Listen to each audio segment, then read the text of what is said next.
and welcome to the Sanctuary, a safe space to speak from the heart. I'm your host, Israel, and my guest today is writer, musician, rapper, super talented artist, JayTheKidd. Thanks for coming to the podcast today. Thank you for having me. Appreciate it. Great. I've been listening to your catalog and I love what I'm hearing. Thank you. And I guess before I even go to the past, let's start from the present and go with who does the production for your beats? A lot of the production is from one of my friends in the States. His name's Jay Lally. Yeah. Those beats are insane, man. I love them. And like, how does it work? Does he send you a bunch and you listen, or It's more a collaborative process. I'll find different loops, different sound, like guitar, piano sounds, and then I'll kind of find certain ones that I like, and then send it to him, and then sometimes he'll just do what he wants to do with it, and I'll just say, hey, do your thing. Or sometimes I have certain things that I want to add to a beat, and he can kind of bring the whole process together. So wow, that's cool. How did you meet? Through online. Yeah, through another artist. Wow. I heard the beat from another artist, and I had to figure out who it was, and went from there. Yeah, no, I can see why, because those beats are insane, man.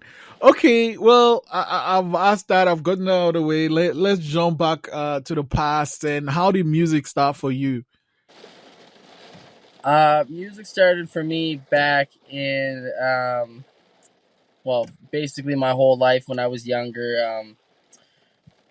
Through my grandmother, through my aunts, they really kept music going through my life. The music was a part of their life, so I was always around it. And slowly getting into hip hop when I got older, that kind of kept me with it through storytelling and things like that. And what are some of the artists that you love? Some of the artists that I love are Juice WRLD. He was one of my early inspirations, somebody that I looked up to. Jack Harlow, Pusha T, The Game, Joey Badass. There's too many just to name them all at once, but yeah. What about your songs appeal to you? Their songs? Mm-hmm. Honestly, the stories that are told behind it, whether real life or, some story of an event that happened in their life. It's speaking raw authenticity, and it sounds like they're really talking to you, speaking to you. So that's what I like music, where it feels it's one in one. It's not just a classic radio hit and it's over. Yeah. Okay, I'm gonna get to dissecting the songs because I really love that revenge song. But let's just keep this journey going. So you said right from kid, did you did you get to play any instruments or anything like that?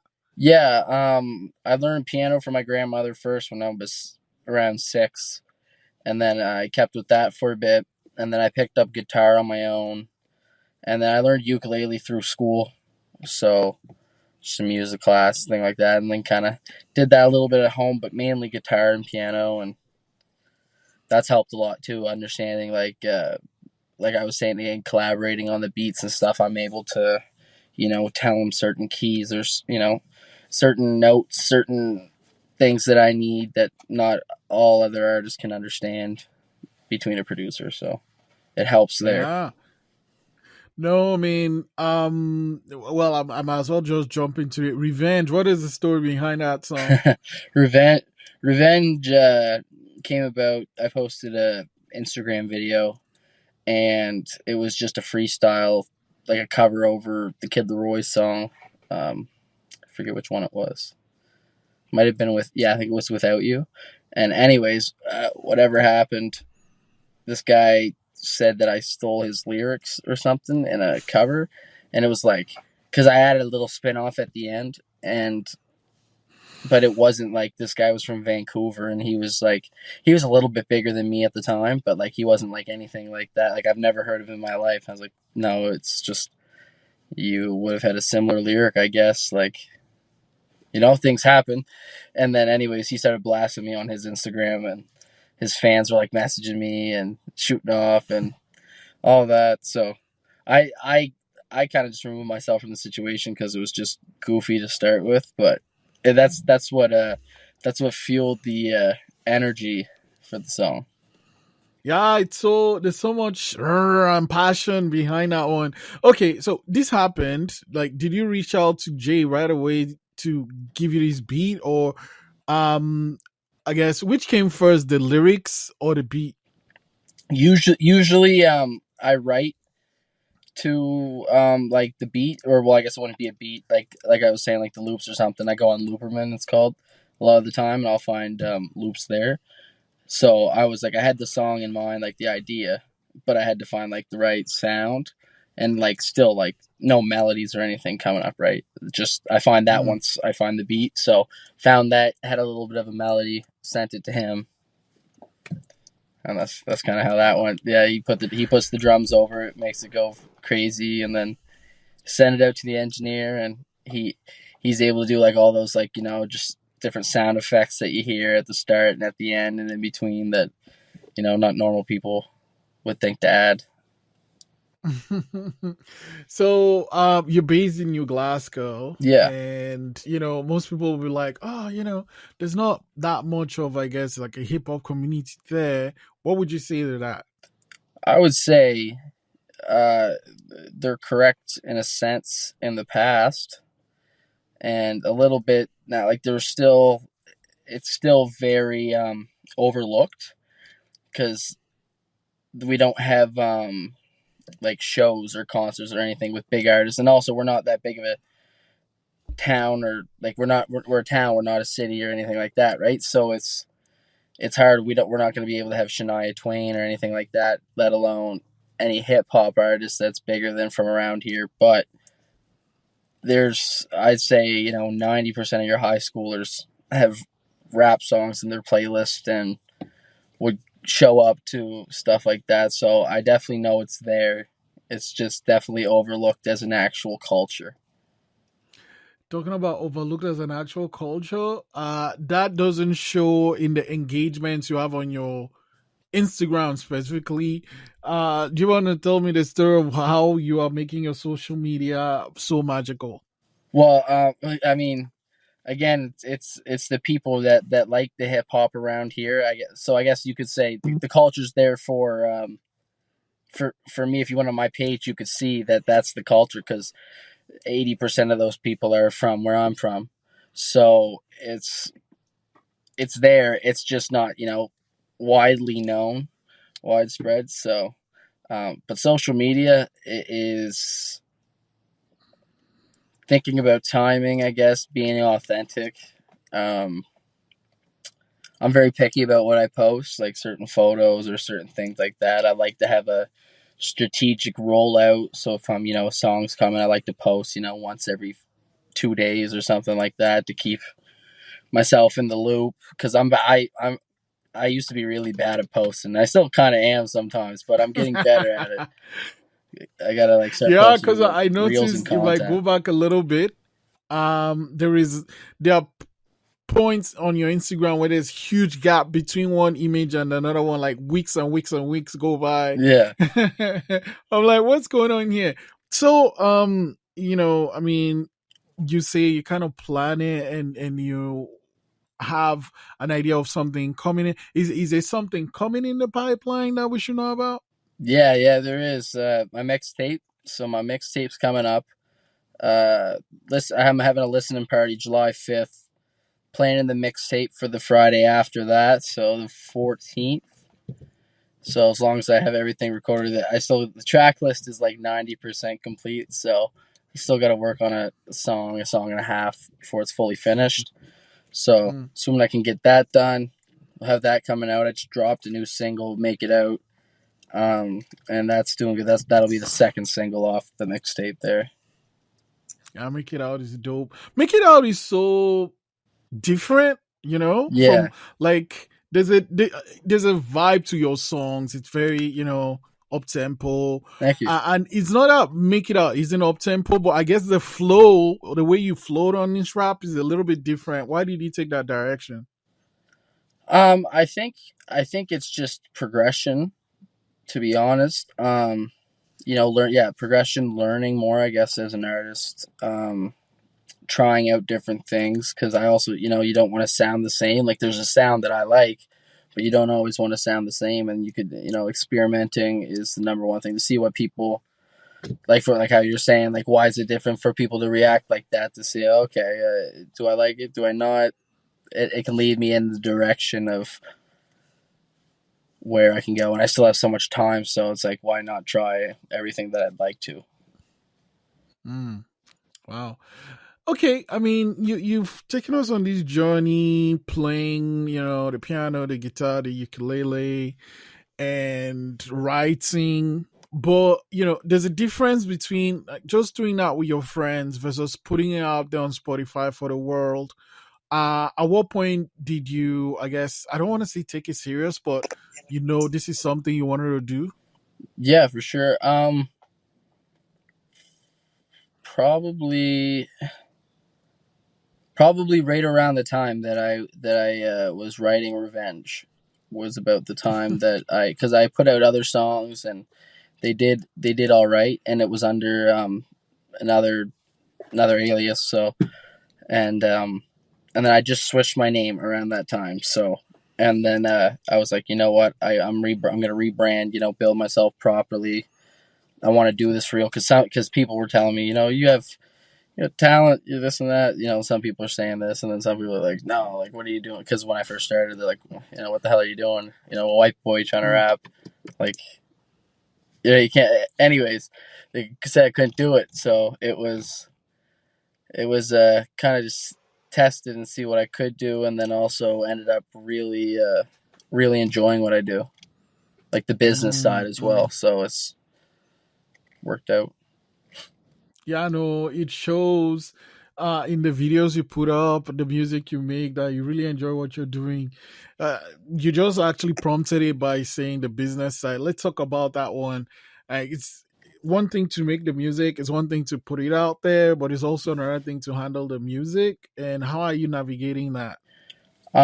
It's difficult. I have my best buddy beside me, so he's always doing everything that I need. I guess in that sense, or whatever, if he can handle.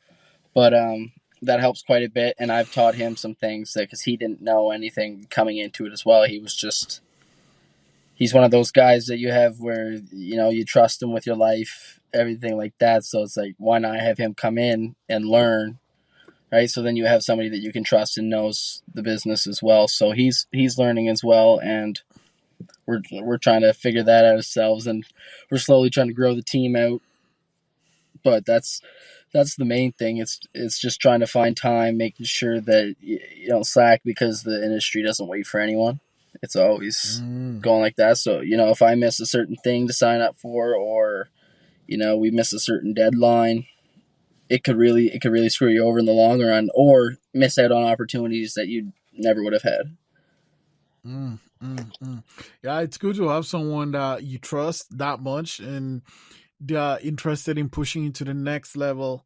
Um, with the mixtape coming out and the listening party, could you share how many songs will be in the mixtape? Do you have a title for the mixtape? Could Yeah, you share what it is? mixtapes titled "Better Late Than Never." It's gonna be about 8 tracks, maybe 9 tracks. Wow. So long, yeah. Just it's a big collaboration of songs over the past 2 years. Um, Okay. yeah, like since recording Revenge, like from there till probably the end of, or like late last year. Okay. It's just time Wow. time time to get them all out, so I can, because I have a new project in my mind, like an actual album, full piece idea. So I want to get this out and let people you have that, because they've been waiting for music for so long, so they can hold off on that Yeah. while I get the real shit coming. That talking about that, I've noticed with most artists these days they are more interested in sending out singles. So like an artist can have 5, 10 singles a year, no album. Like, why are you deciding to kind of do the? I mean, you have singles for sure, but why are you kind of going a different route where you are actually giving people like a project with 8 songs and then still working on this album that's coming out at some point in the future? Yeah. I mean, at the end of the day, it's more opinion, I think, than anything. Like I know singles are better for marketing and growing yourself, but it's so I'm trying to incorporate releasing singles slowly for the project. But I like how songs come together and they're a work of art. So even though this one's a mixtape, this is there's still songs from a certain period of time and they all work together. So it's not like there's not like a specific story being told, but it's all that certain vibe of Mm, music. So and now it's that I'm on to a different vibe. So it's like I want to get that out before I can join the two. And no, totally. yeah, and like I said, it's just like it's like a piece of art. Like when I listen to music, I'm listening to full albums from front to back, and then I'll find my favorite songs. And usually I favorite the albums, the ones that there's no skips, and you can just listen to that. So that's what I strive for. I agree, man. I agree. I love, there are not many albums like that, but I guess one of the recent one for me that I didn't really skip a track. Almost every time I listen to it, I don't skip a track. I might skip one, but rarely is Kendrick Lamar's new album. Like every single track is like, and I mean, I understand the single thing and it's okay, but I just love when you can tell that these artists or their team or whoever they kind of planned the order in in the way the songs are coming. So it's like it's as if you are going on this journey with this person. So I'm particular. I love albums and I miss albums. So I can't wait for your album or Exactly. your Thank you. mixtape to come out. Yeah, that's the thing. Albums are not what they used to be nowadays in mainstream. It's a lot of albums these days are mixtapes, like what I'm doing or something, just like a bunch of songs put together, just recorded. An album, in my mind, my opinion is, you go into the studio and I already have the concept now, but it's like, you have your concept coming in of what the project is going to be. You sit down and you're in there for 10, 12 hours and you write the first half of the project and you're just in there writing. And you got 3 or 4 guys and we're in there just writing like a certain, you know what I mean, right there. And it's just a whole album is captured in that one entire moment. Mm, That's what I I like. agree. Oh man, it's great to chat with you. But you're a busy man. I'm gonna let you go. So I'll let you go with this last question. How do you choose the title of your songs? The title of title of my songs, it's usually whichever lyric, to be honest, just pops up the most throughout the song or something, or like just the overall feeling or idea behind it. Mm. Like make it out. Like I don't I think I think I might say it once in the song or twice in the song. I'm not sure. I don't know. But like it's oh sorry. That whole song is about making it out of, our province where, it's not, where like we were saying earlier, it's not as much known for a hip hop community, culture. I want people to make out of that stereotype, not necessarily actually leaving. You know what I mean? But Mm. that was like the envision while I was making the song. So not all the lyrics are completely telling that story, but it's like that was the vision behind it. So that's why that one was that one. Yeah, I know. The thing that brought that question to mind was "Too Many Problems." I love that song too, Thank you. but like, I'm like, oh, okay, what? Too many problems with a freaking exclamation sign at the end too. So like, how do you come up with your titles?